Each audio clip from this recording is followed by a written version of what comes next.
Orang yang tidak nerima rukhsahnya Allah Ta'ala. Jadi orang wajib-wajib dilakoni terus kadang-kadang mergo dadi identitas isin ninggal. Kalau orang biasa puasa Senin Kamis saking terkenal puasa Senin Kamis sampai muka napa isin. Iku dosane kok Gunung Arafah.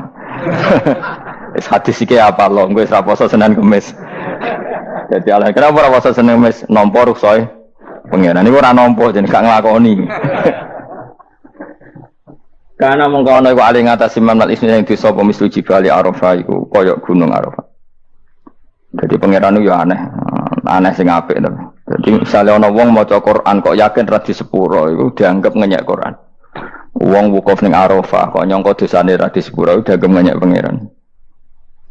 Mana ana wong wali iku mergo ndablek. Dene wong ndablek ra wali iku goblok-gobloke wong.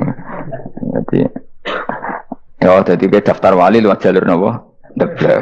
Tapi potongane ya tetep ra wali, jenenge wis serabakan. Dadi wali niku gampang. Dene kok ora dadi wali wis bejane wong. Engko tak terangno carane dadi wali sing gampang-gampang ae. Nek mbok bar Ramadan tak deloke wis masuk ta urung. Nah ora tak sidang nongko. Ya dadi kan ora dadi wali usul ning pengadilan kudu dimenangno. Rawahu ngrawat hadis sapa Imam Ahmad. Wasiratu te syarat iku dumatun. Wasiratu tawi siratal mustaqim dumatun peteng. Wasiratu te dalan lagu maring sirat wal yakinu yakin. Wa te kang yakin tahqiqu tasdiki iku benerno barang sing tahqiqu tasdiki. Iku tahqiq dalam benerno. Maksudnya kamu punya otoritas pemikiran yang akurat. Kanggo benerno bil ghaibi lan barang ghaib. Niki sing dadi ibadah kula nganti ketemu pangeran. Tahqiqu tasdiki iku duwe akurasi benerno. Bil ghaibi lan barang ghaib. Carane bi izalati kulli ghaibin kelawan ngilangno saben-saben sing dadekno kemamangan. Bi izalati kulli ghaibin kelawan ngilangno saben-saben barang sing dadekno kemamangan. Pun kula baleni saking awal wal maqalatu Rabi'ah kula terangno ya. An-Nabi Bakrin Siddiq radhiyallahu anhu dawe az-zulumatu khamsun. Dawe Abu Bakar kegelapan itu ada 5. Di mergo Abu Bakar wong saleh, nek kegelapan yo luwih akeh. Dadi ora pati apal nek jumlahe akeh ora pati apal. Roe muk pira? 5. Nah, zaman akhir ora terima 5 ribuan napa? Ribuan. Nomor 1 hubud dunya. Seneng dunya. Ya, seneng dunya macam-macam, seneng pangkat, seneng apa saja yang tidak mengantarkan ke akhirat. Iku darani napa? Dunya atau apa saja yang murahan niku darani dunya. Kalau terangno definisi dunya, dunya kata dana ya dunuan. Ana sing ulama nasrib sangka dania terus ditakhfif hamzah dadi daniah terus ditakhfif hamzah dadi ya daniyah terus ngikuti wazan fu'la jadi dunya. Jadi anggar barang sing hina iku jenenge napa? Dunya. Utawa barang sing dekat iku jenenge dunya. Mergo maknane dunya saiki, dana iku maknane dekat. Akhirat nanti. Srungokno wae kok kowe suwe-suwe paham. Sehingga sesuatu yang tidak murahan, kayak sujud, kayak sedekah, kayak ngaji iku ora dunya. Ini kesaksian akhirat. Sehingga ketika Ibnu Khaldun niku Allah itu ngeritik dunia ya yang perlu dikritik. Bahkan kadang akhirat pun dikritik pangeran, swarga pun kadang dikritik pangeran. Nak wayai perlu dikritik karena ada konteksnya. Ada apa? Konteksnya. Misalnya begini. Saya punya kitab namanya Khilyatul Auliya atau Baqatul Asfiya. Saya sampai sekarang belajar kitab itu terus. Ini sekitar 14 jilid. Ini kitab indukan Ihya. Saya berkali-kali ngomong di mana-mana. Imam Ghazali dalam hal mana Kibul Akhyar, sejarah orang-orang pilihan itu nginduk kitab nama Khilyatul Auliya itu 14 jilid. Dalam ilmu tasawuf beliau nginduk kitab jenis Qutil Qulub, ini karangannya Abu Thalib Al-Makki. Dalam fikih tentu beliau nginduk gurunya Imam Haromen. Dan memang kitab itu harus nginduk, kalau tidak namanya mukhtarik, bikin-bikin. Memang syaratnya ulama harus muttabi, dia hanya pengikut, tidak boleh kreasi. Kalau kreasi namanya bid'ah, bid'ah. Kalau terang, di situ ada cerita ada seorang sufi bodoh ngeritik dunia entek ngamak. Dunia wis ora ono benere, dunia ku nggon batang, pokoke dunia ku jifah batang. Sing berebut batang ya siap-siap rebutan mbek asu, pokoke ngomong wis tok ndi-ndi. Sayyidina Umar itu agak tersinggung dengan makalahnya orang sufi yang bodoh ini. Ya rata-rata orang sufi memang bodoh. Kecuali gelem ngaji fikih. Setelah ngomong ngalor ngidul dunia ku swelek terus dekne biasa lah wong sufi terus milih dhewean terus orang lakoni popo, ngerti-ngerti lesu, kok mangan wae lesu, orang sufi kan gitu. Singkat cerita terus Umar agak marah tapi beliau masih bisa mengendalikan diri terus kata beliau Sal Sayyidah, Sal hada Sayyid. Kamu tanya hada Sayyid, maksudnya Sayyid dalam bahasa dulu itu ya orang terhormat. Dalam bahasa zaman era itu maknanya Sayyid itu masih apa? Sadat maksudnya bukan Habib, bukan. Kalau dalam bahasa Arab dulu itu memang kalau Habib itu ya Nabi, kalau Sayyid, Sadat itu Sufia itu belum pasti maknanya apa? Habib ya, tokoh-tokoh yang diikuti dalam apa? Makalahnya, dalam apa? Makalahnya. Terus kata Ubay bin Ka'ab, dan ini menurut saya benar sekali, dan kamu harus mengikuti Ubay bin Ka'ab. Dia adalah termasuk 6 sahabat yang dipuji Nabi min ahlil Quran, apa? Yang dipuji Nabi min ahlil apa? Quran. Kata Ubay bin Ka'ab, lalu Anda masuk surga karena apa? Lalu Anda masuk neraka karena apa? Lalu Anda dapat ridho Allah karena apa? Kamu itu bisa masuk surga lihadidar karena kenangan di rumah ini, maksudnya karena dunia ini. Karena sujud kamu, karena kebaikan kamu, itu di mana? Allah mereferensi amal kamu ya di dunia ini. Kamu masuk surga karena sujud kamu di dunia ini. Nanti masuk neraka karena keangkuhan kamu di dunia ini. Fahadi dunya mi'yar. Dunia ini adalah takaran. Semua referensi Tuhan tentang akhirat itu merujuk kelakuan kita apa? Di dunia. Sehingga kalau kamu masuk surga selamanya lama, itu ya karena kebaikan kamu di dunia. Maka jangan kritik dunia ini. Karena dunia itu mahalu sujudika, mahalu ruku'ika, mahalu khubwa. Dia marah-marah. Sehingga semenjak itu kata Ibnu Khaldun, orang tahu dunia yang dikritik adalah dari madatul kalimah dani'ah, suatu yang murahan, apa? Yang murahan. Sehingga kalau misalnya orientasinya itu kebesaran li'ilai kalimatillah, maka itu tidak termasuk dunia.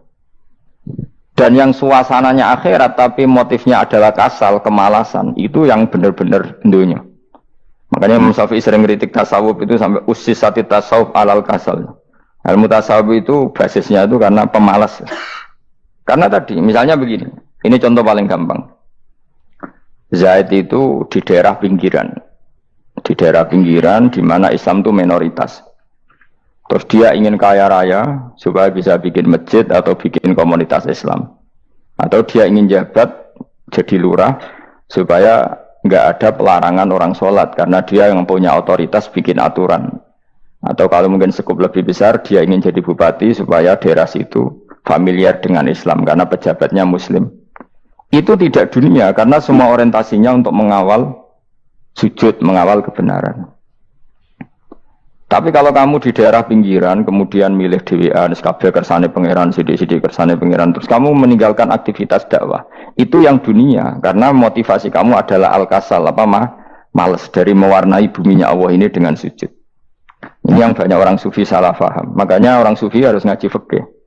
Bendekne roh dielingno wong alim wong fikih nak kitmanul ilmi ku haram. Kitmanul ilmi haram. Menyimpan ilmu itu haram. Tidak memberi kontribusi dalam proses orang sujud adalah haram. Tidak memberi pencerahan pada umatnya Nabi adalah haram.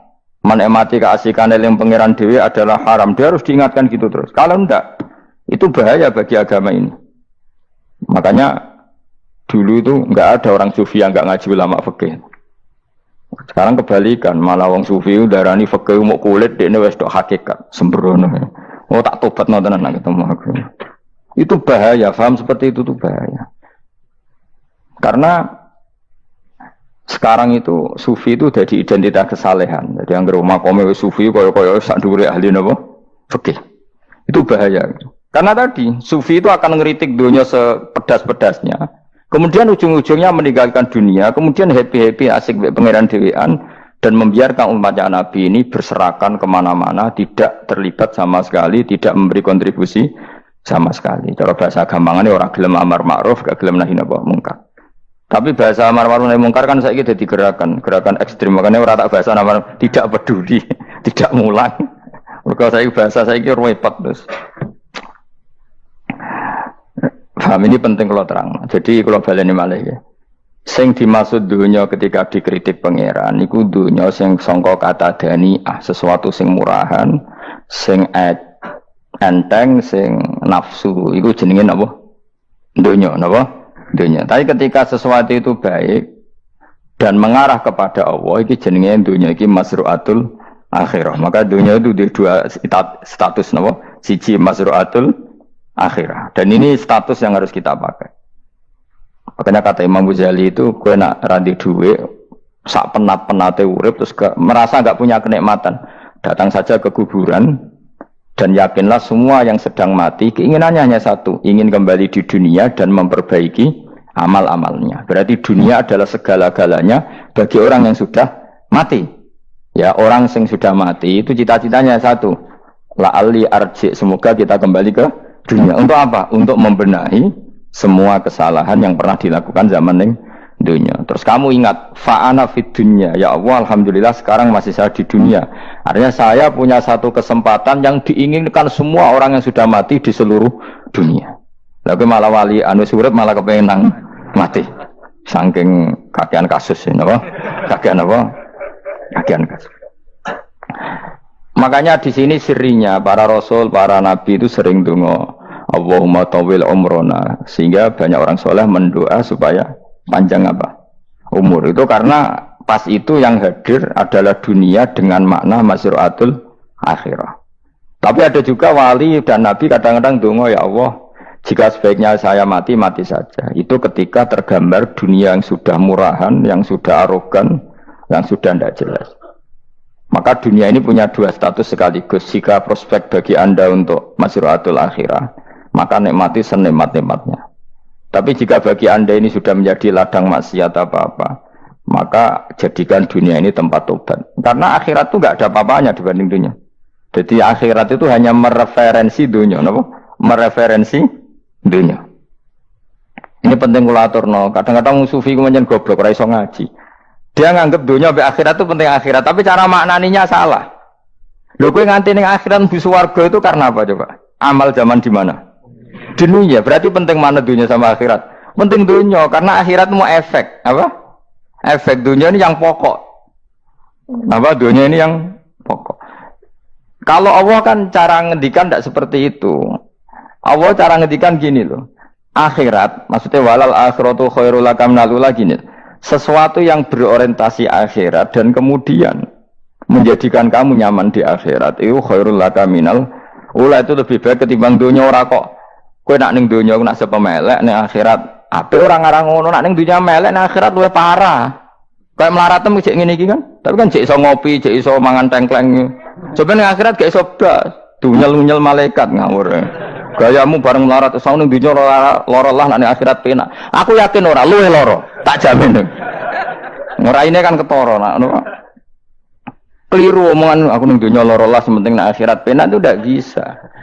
Kowe nyifati dunia nggon lara iku serapati ridho mbek pangeran. Berarti ketika iso ngopi ra syukur, ketika iso mangan ra syukur, anane nyifati dunia lara. Berarti rapati ridho mbek pangeran. Malah dibles-blesno sebenarnya. Pemenang nak pengurus akhirate aku tak tekek. Cuma aku lho pengurus ora sebenarnya. Tapi gak ada rencana daftar jadi panitia apa? Akhirat. Tapi kira tak syafaat dia ambiarno karena ini penting kalau terang no. Makanya Imam Syafi'i masyhur makalah beliau tentang fikih dan tasawuf itu. Nggih saya kutip ya, dan saya memang saya hafalkan terus makna teman. Faqihan wa sufiyan fakun laisa wahida fa inni wa haqqu wa iyyaka ansahu. Terus kata beliau mensifati orang fikih fa hadza qasin lam yadhuk qalbuhu tuqa. Wa hadza jahulun kaifadul jahli yasluhu, itu masyhur. Di dunia ini, identitas di dunia kita, dunia ulama itu hanya dua. Kalau enggak sufi ya faqih. Kamu jangan jadi salah satu. Faqih adalah orang sing qasin, itu qalbuhu qasin, hatinya itu keras, hatinya atos. Lam jadu qalbuhu tuqas, gak ditakwa blas. Wong faqih ora ditakwa blas, gak diempati blas. Tapi orang sufi itu ada jauh ini malah geblek blas, malah parah meneh. Sing sitok atos hatine sitok geblek dari Imam Syafi'i. Kena protes Imam Syafi'i aja protes aku. Kenapa begitu? Misalnya gini orang fikih. Kalau bapak nyontohkan tuh gini. Orang fikih itu punya aturan. Misalnya kalau rukuk tidak begini nggak sah. Sujud kalau nggak begini nggak sah. Sholat kalau tidak begini nggak sah. Oke, aturan itu baik. Tapi punya keangkuhan berpikir. Misalnya ada orang desa terbelakang, misalnya di pedalaman Gunung Kidul, Kulon Progo. Ada orang yang ditobatkan orang-orang sufi. Orang sufi itu ya saya rontok goblok-goblok itu, misalnya nobatkan. Enak wae wong fakir melok nobatno tapi tahu-tahu bilang ini sholatnya nggak sah, rukuknya nggak sah, Fatihahnya nggak sah. Jare sing sufi, wah semane nobatno ora iso sholat apa ora disahno. Si sufi ya goblok pisan, ketika ngawal si ajudannya tadi sholat, nggak dikawal. Sehingga banyak aliran di Jawa sholat ala kali Joko ya ono Fatihah mau meneng tok. Sitok sujud tok. Jadi ini sitok atas hati ini, orang gelem bina tapi muni rasa. Sitok goblok, orang tahu nerusno pembinaan. Akhirnya yang mandek ning satu kesalahan dan diwaris ya bergenerasi-generasi. Makanya kata Imam Syafi'i itu sitok goblok, sitok atas hati ini. Jadi kamu jangan jadi salah satu itu. Makanya kamu aman karena kamu tidak sufi ya tidak fakih. Makanya nggak masuk, nggak masuk yang dikritik Imam Syafi'i. Kamu sufi ya ndak, fakih ya ndak. Makanya kalau Imam Syafi'i ngeritik itu, tapi alhamdulillah saya tidak dua-duanya. Yang tidak sufi, tidak fakih. Karena orang sufi itu kalau ditelusuri itu memang kesalahannya terlalu banyak. Kecuali dia mau ngaji fikih. Kenapa? Kecuali dia mau ngaji fikih. Kayak tadi misalnya, sampai Imam Syafi'i zaman itu duka yang menghentikan usisat tasawuf alal kasal. Ilmu tasawuf itu dibina, itu berdasar kemalasan. Loh, saya punya teman sufi banyak. Saya ini kiai loh. Punya teman sufi banyak. Tekon dengan kulo, Gus, dunia rusak. Sementing saat ini ngatah-ngatah istighfar. Memangnya kita bisa diistighfari pangeran, di sepuro pangeran ketika kamu orang alim tidak mulang? Memangnya kau iso di sepuro pangeran ketika kau sugih zakat? Memangnya kau iso di sepuro pangeran wis kere ra nyapu masjid teko Jumatan, bareng ngrokok itu usep-usep ning pojok masjid bar mulai. Enak wae. Ana keran coplok wis dibarno. Memangnya kamu bisa jadi orang miskin seperti itu kemudian dimaafkan Allah? Tidak bisa. Kamu harus terlibat dalam proses sholat. Wis kere ya urun gawe keran, misalnya orang ngono urun masjid ya nyapu-nyapu, sing sugih urun dhuwit, sing alim urun mulang. Kok enak? Dunia bangga rusak terus kabeh dhewean. Menengi sampean ke dhewean rokok ora tak baturi ya ngono. Ndak bisa, sufi seperti itu ndak bisa, tuh kriminal. Malah Imam Syafi'i dalam satu makalah kowe esuk tasawuf, awan wis rondok ngene. Saking ekstrimnya beliau. Nah, kenapa Imam Ghazali muji orang sufi? Kitab-kitab Risalah Kusyirah muji orang sufi itu sufi-sufi yang kayak kowe. Sufi-sufi yang belajar fikih, napa? Sufi-sufi yang masih mau belajar fikih. Kok enak? Jadi sufi itu maknanya sidik-sidik. Zaman wis rusak itu tidak seperti itu. Nak rusak ya amanat pengiran kon melok dandani. Nah, ketika rakan didandani sebetulnya enggak masalah, kan ada alternatif. Misalnya gini, ada mobil rusak enggak bisa dipakai. Memangnya mobil hanya itu. Kan ada mobil yang lain itu jenis fakih. Ini enggak, kamu punya pemimpin hanya 2 atau 3 lah biar enggak nyindir. 3 atau 4 lah. Ketika 4 ini orang ini gagal, seakan-akan Indonesia gagal. Memangnya Indonesia hanya punya orang 4 itu. Goblok sekali kita berpikir gitu. Segoblok-gobloknya apa? Memangnya Indonesia itu milik siapa? Kenapa kamu menggantungkannya sama 1-2 orang, 3-4 orang? Gampang aja cari alternatif. Terus tapi kan harus lewat pemilu, khusus ngenteni pemilu 5 tahun cepat. Mustafa Rohin jokno jadi calon presiden. Nah, kemudian jadi negara tahlil. Karena dekne piye, apa ngomong ekonomi ya ora iso. Ngomong wisata ya haram, ngomong budaya haram. Ngomong badan usaha milik negara ya ora roh dekne. Lamun langsung dibagi-bagi. Tapi kelirunya kita selalu begitu. Ketika kecewa sama pemimpin, seakan-akan dunia ini tergantung pemimpin itu. Mana ada dunia ini dipasarkan sama makhluk oleh Allah. Dunia ini milik Allah, nggak pernah dipasarkan makhluk. Bahkan kiai mati pun nggak ngefek pada agama. Dulu sahabat meninggal agama jalan, wali songo orang-orang pilihan meninggal agama jalan. Karena Allah tidak ridho dunia ini, agama ini, dunia maupun agama dipasarkan sama seseorang. Allah yang mengurus dunia ini. Apa nak konglomerat mati terus uang melarat kabeh? Enggak kan? Apa nak wong soleh mati terus wong bejat kabeh? Allah yang mengurus agama ini, mengurus dunia ini. Saking goblokem, nak ono kecewa mek makhluk itu. Terus ya Allah, terus seakan-akan dunia ini runtuh. Ono pegatan sakake saya kira ono sing lanang. Banyak orang pegatan terus untuk bojo luwe apik. Bojone mati sing wedok malah makmur akeh to ora. Makanya pangeran nganyak manusa iku entek-entekan. Allah nate ngendikan gini Mas dalam pegatan. Unik ngendikane pangeran. Ya rodok manekno wong pegatan. Wa iya tafarraqa yughnillahu kullam min saati. Kamu tidak usah takut dalam suami istri itu bercerai. Wa iya tafarraqa, jika dua suami istri bercerai, yughnillahu kullam min saati, bahkan satu-satunya per satu dari kedua mempelai ini bisa dikasih lebih kaya. Banyak enggak wong pegatan terus akhirnya lebih makmur. Dan kenangannya untung pegatan Mas dhisik aku untuk bojo sing dhisik Gus. Aduh, selemu goblok. Enggak sing lanang karena bosen dijudisi yang untung saiki bojo konak bojoku sing dhisik. Banyak enggak orang pegatan kemudian kenangannya itu baik sama yang sekarang. Dengan yang lalu mau gerutu tok, banyak enggak? Banyak. Dulu kita punya pemimpin yang cakap, yang otoriter. Zaman itu pun di demo. Coba kita ini kan mulai dulu anggar di pemimpin di demo kok cek urip pantas di demo kan es mati digo kelangenan.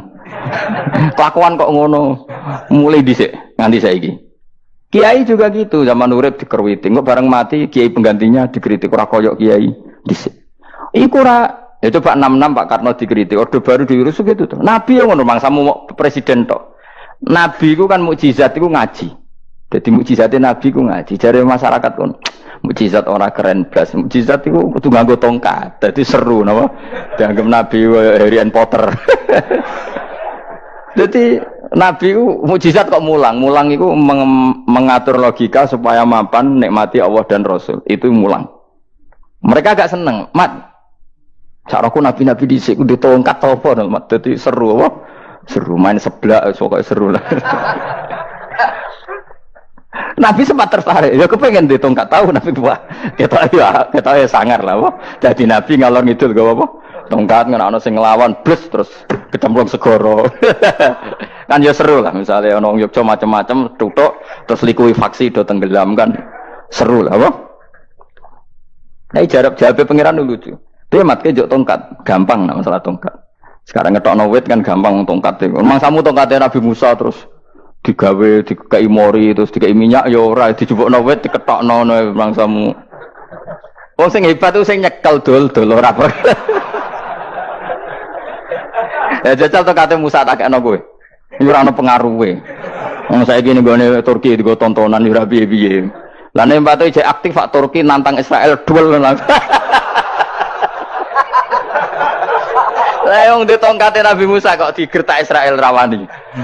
Lah nek tongkat iku tenan nak apa? Sing sakti sing nyekel dul ora perkara tongkate.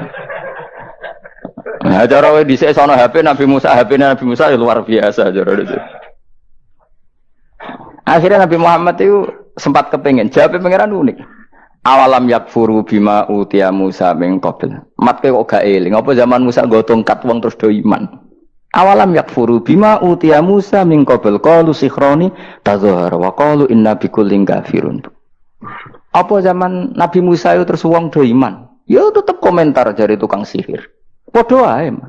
Nggo mukjizat ora padha wae. Wong nak tre berdua ya tetep berdua. Zaman Pak Karno sing tukang ngeluh ya ngeluh, zaman Pak Harto tukang ngeluh ya ngeluh, zaman Mega sing tukang ngeluh sampai saiki sing tukang ngeluh ya wis kegiatan. Kiai yang ngono. Kadang ada kiai saiki misalnya Surabaya zaman Mbak Arwani, Mbak Zubair. Memangnya zaman Mbak Arwani wong Kudus ngaji kabeh. Mangsaku ya kelakuane wis ngono-ngono wae. Misale kula ya kadang ya wong komentar. Gus wae ora kaya zaman Bandur Salim. Lah aku wis dididik bapak. Zaman Bandur Salim apa wong ya ngono. Mbok bapak zaman Bandur Sam apa ngono sampai zaman Basunan Bunang misal. Ayo jajal. Masa wong Yogyo misal. Saiki ora kaya zaman Bali Maksum Mbah Munawir. Memangnya zaman iku wong ngaji kabeh. Yudak juga kan, sarohku kayak nak ngaji sing ngaji wong ngono-ngono iku pancet ngomong iku. Itu pengalaman. Mulane ketika Nabi Muhammad kemudian mujizat ke Nabi Musa jawab pangeran awalam yakfuru bima utiya Musa min qabl. Apa zaman Musa terus do iman mat. Padha wae nggo masuk go tongkat ngalor ngidul ya. Biasa wae mat. Gak usah mujizat-mujizatan mulang wis enggak ada. Lho kula lho mau tawani pangeran mujizat kok tongkare Musa. Kula mboten purun. Ya perkara kok malah lucu. Nabi kalor ngidul go tongkat. Nabi Musa itu kate biasa kan, sing kondang ku wonge. Lah saiki ejek ning Turki. Nek kata tenan jek top Israel tuntas ya. Suwabet terus likuifaksi tutup suwabet meneh dadi negara bebas wong Israel. Terus Rajab Tayyip manggon kono. Iku aneh-aneh iki.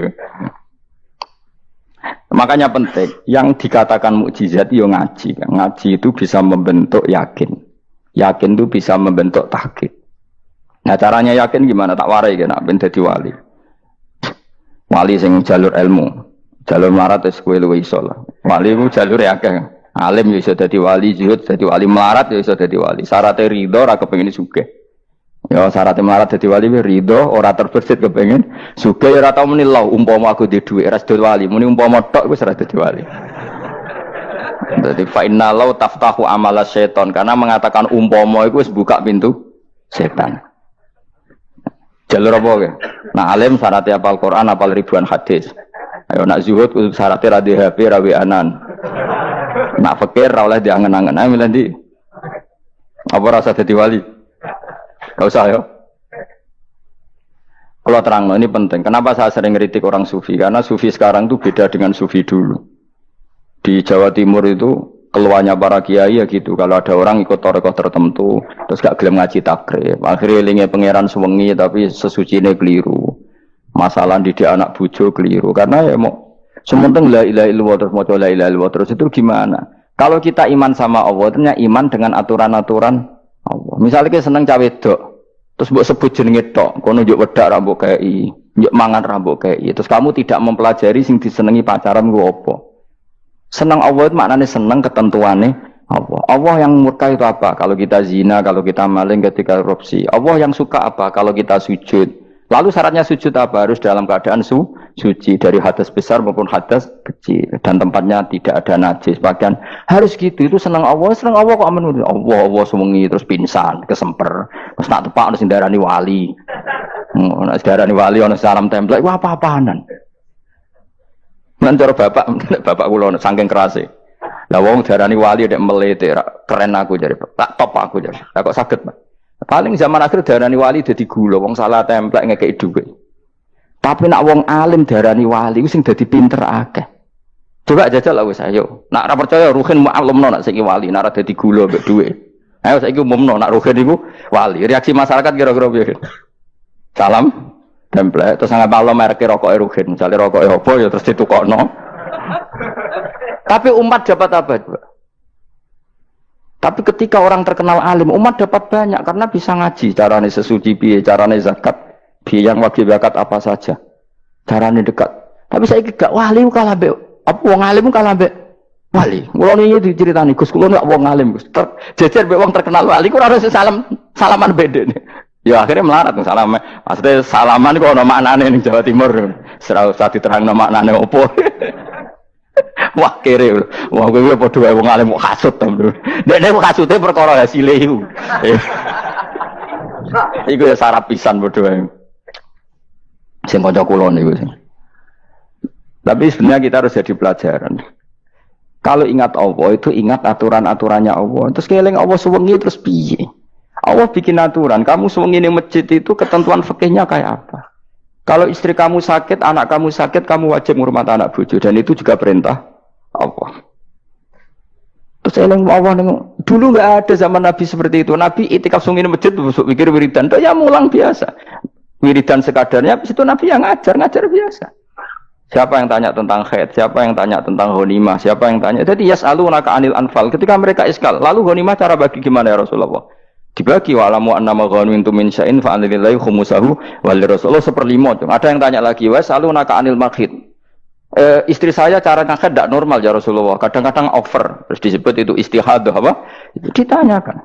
Ada yang kaya usul, ya Rasulullah duit kula kathah lalu tak kasihkan siapa? Yas'alunaka madza yunfikun. Ora kok terus eling pangeran sungi-sungi terus do ngantuk, bariku keturu.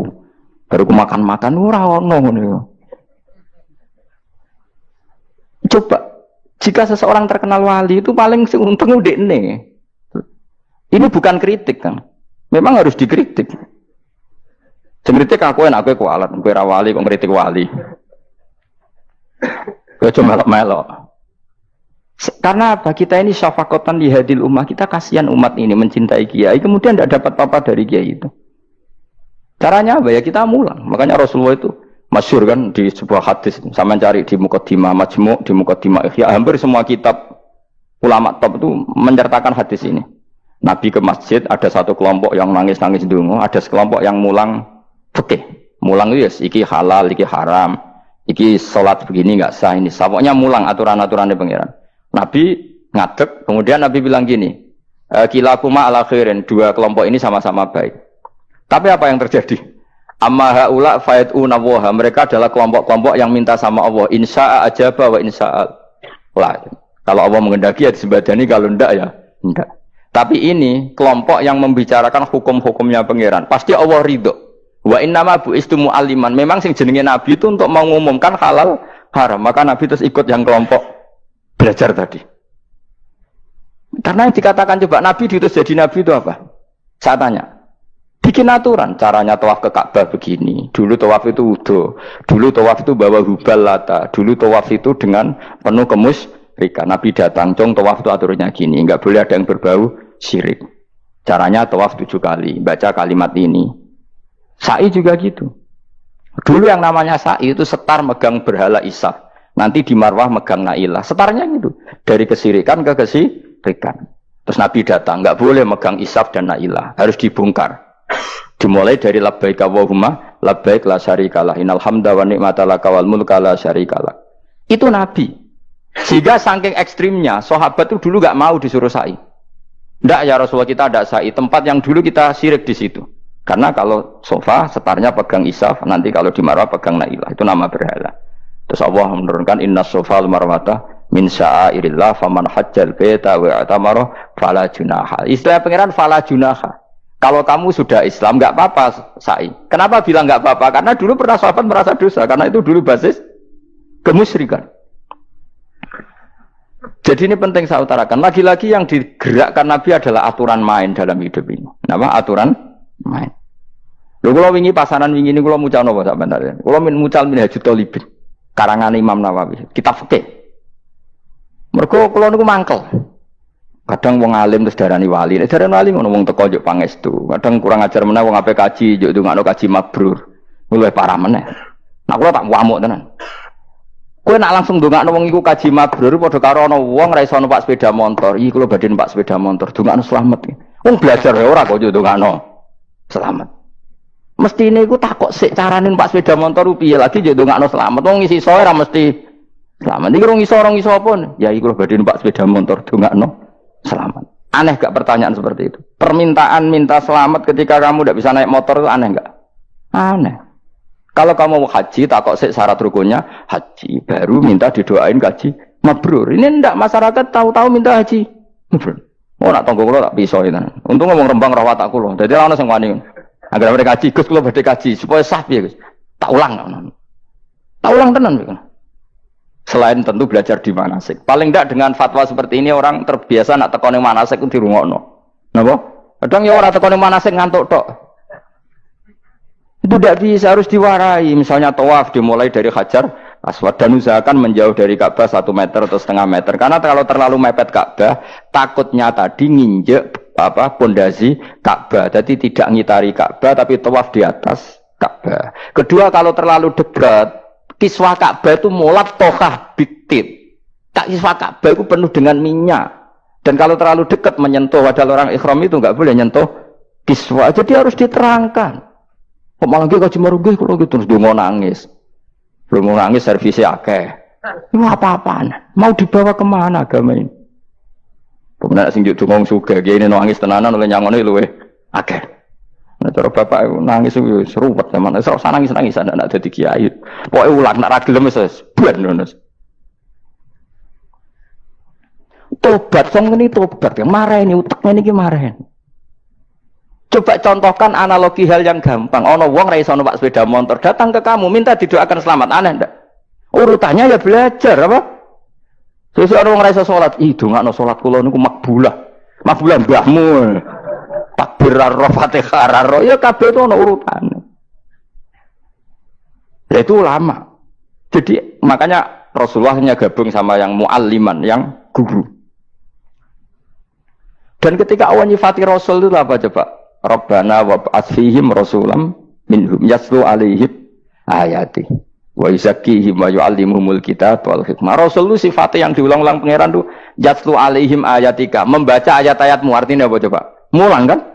Wa yuzakkihim, membersihkan akhlak-akhlak mereka, artinya apa? Mulang kan? Wa yu'allimuhumul kitab wal hikmah, artinya apa? Mulang. Nabi itu disifati dalam satu ayat itu gayanya ada sampai 3 kali sifat, tapi maknanya mulang kabeh. Yastu alaihim ayatika artinya apa? Membacakan ayat-ayat Allah artinya apa? Mulang kan? Wa yu'allimuhum artinya apa? Mulang. Wa yuzakihim bersihkan mereka, membina artinya apa? Mulang. Makanya saya pernah ketika tawaf anak-anak sarang yang idolakan saya itu, Gus saya ingin di depan multazam jenengan berdoa. Saya yang amini karena doa jenengan mustajab. Ngaji sih, nah ngaji kok tak dengar, nah eling, nah orang yang kesem. Ya guys, oke jam 2 malam kita di atas tingkat 3 kalau nggak salah pas itu di Mekah deh. Mulang Bukhari guys, kalau ngaji Bukhari begini, ya tak ulang.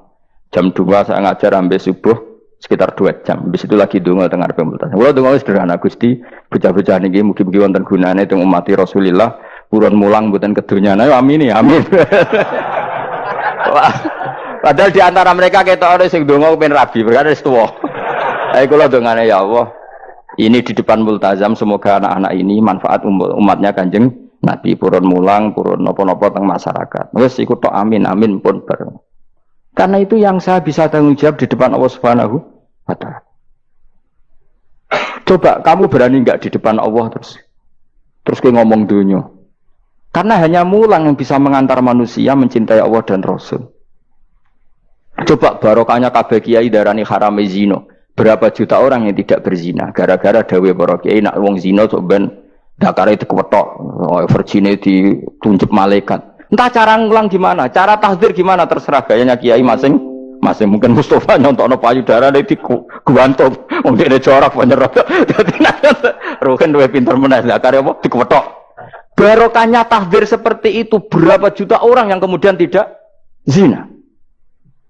Berapa orang nggak jadi rentenir gara-gara cerita para kiai? Berapa ribu juta orang yang nggak bodoh nih mergo apa jadi ilate itu apa digunting malaikat. Ini kan sudah kebaikan yang sudah masif. Kenapa tidak kita tiru? Lalu ada gerakan uang tekone masjid sudah jeleng Allah tok terus gak jelas ilingnya itu perkara apa? Kalau itu selingan nggak apa-apa Kang ya 1 jam, setengah jam. Liane itu ya tetap dibelajarkan halal. Ya, tapi kalau mereka bilang, lah tapi kalau buatan sakit ya nyewa kan orang nganggur-nganggur ruhin Mustafa kan iso disokon mulang mabadik fikih. Ojo nyewa aku wis kiye gede larang. Ini kan murah 200.000, 300. Lho kula ra narep lah wong kan wis rawani nyangoni sithik. Jare Mbah Mun resiko gak seneng kiye gede. Wis salami templek kadung ra pantes. Salami sithik lho kadung gak pantes. Mulane jane kiai ngundang kiai cilik kiai gede resiko. Ya misalnya mulang fikih ngongkon aku, wong wis sepakat. Nah, kowe kan sangoni 200 kan pantes kan ya. Kowe piro, Mas? Nyoro, malah jare bangun kiai cilik ku tak bangel sugih. Karena kiai gede wong nyalami templek sithik ya isin. Nek kiai cilik ku ya biasa wae. Padahal sing iki luwih butuh. Ya sakit yen kiai cilik ya sakit. Tapi salah ilmune ra ngontapi akhirnya ya stok kono wae makome stok kono. Ya saya ulang lagi ya. Makanya kritik kita pada sufi itu bukan karena kita benci orang sufi enggak. Kecuali mereka mau belajar fikih. Dulu itu biasa ulama top sufi ngaji kiai fikih itu biasa. Kiai fikihnya ya ngaji ulama. Dulu kan Imam Syafi'i sehebat itu kamu kira enggak ngaji tasawuf? Ya ngaji ya biasa sama teman-temannya tasawuf gejol-gejolokan. Sama tak ceritain Imam Syafi'i itu punya teman dekat namanya Syaiban Ar-Ra'i. Itu nak gejol-gejolokan fikih lucu. Dia rasa tersinggung sebagai partai fikih ya rasa tersinggung biasa. Imam Syafi'i itu sering dolan dengan Syaiban Ar-Ra'i. Dia ulama sufi. Sampai muridnya gremeng, mislu katas al-hadal badi. Sak jenengan takok wong desa ben. Jadi Imam Syafi'i ben. Takok aneh kan. Ma taqulu fi zakat. Zakat cara kowe piye?